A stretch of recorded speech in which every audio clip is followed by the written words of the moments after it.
পানীয় জল প্রকল্পে কাজের জন্য মাটি খুঁড়ে পাইপলাইন বসানোর কাজ চলাকালীন সময় গর্তে গ্যাসের অবস্থান পরিলক্ষিত হওয়ায় কাজ বন্ধ। চাঞ্চল্য পূর্বস্থলীর দক্ষিণবাটি গ্রামে। ঘটনাস্থলে পৌঁছায় দমকলের দুটি ইঞ্জিন। স্থানীয় সূত্রে জানা গেছে, জল প্রকল্পের জন্য বোরিং এর কাজ করছিলেন স্থানীয় কয়েকজন কর্মী।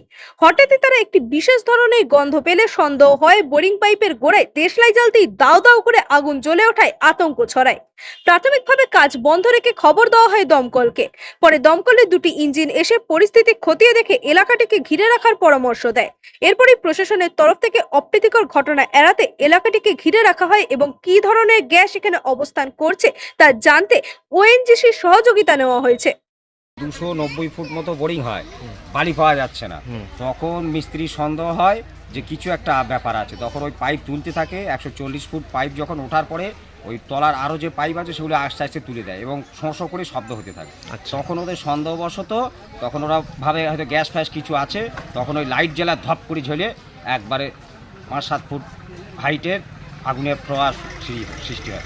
এখন হচ্ছে বালি ফালি দিয়ে ওগুলো জাম করে রাখা আছে।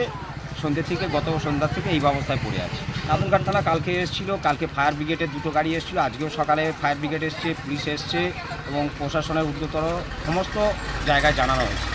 বলছি, আমাদের এই দক্ষিণপাটি সমুদ্রগড় অঞ্চলের দক্ষিণপাটি মৌজায় আপনার একটা ওই সাবমার্শাল কল বসছিল কালকে থেকে। সেই কলের একটা যখন পাইপটা বসানোর টাইমে আপনার নিচে থেকে গ্যাস লিক করছিল। তারপরে আমাদের এখানকার লোকাল যে মেম্বার সে আপনার খবর দিয়েছে প্রশাসন আমাদেরকে, আমরা বিডিও সাহেবকে খবর দিয়েছি এবং সভাপতিকে জানানো হয়েছে। সঙ্গে সঙ্গে আমরা এটাকে সিল করে রেখেছি। যে তারপরে আমরা দেশলাই দিয়ে একবার দেখেছি যে ওটা আগুন জ্বলছে। তা সেই থেকে কালকে থেকে ফায়ার ব্রিগেড এসেছিলেন সঙ্গে সঙ্গে। তারপরে বিডিও সাহেব আমরা সিল করার পরে আজকে সেই জায়গাটা কি করা হবে সেই জন্য ওএনজিসিকে বিডিও সাহেব খবর দেওয়ার পরে ওনারা আজকে আসবেন, কিন্তু ওনারা রাস্তা ভুল করে বর্ধমান লাইনের দিকে চলে গেছে।